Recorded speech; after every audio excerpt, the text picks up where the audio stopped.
We start by turning the key to the on position. Next we'll locate the OBD-II port on the dashboard. Plug in the connector. Once you plug it in, it will turn on its own. Press enter.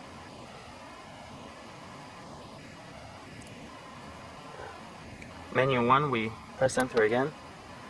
There's one code, press scroll. It's P10. And scroll again, it's the same code. Press enter. It goes back to the menus. Press the scroll button. There is erase. You can press enter again. Erase. Yes. Enter.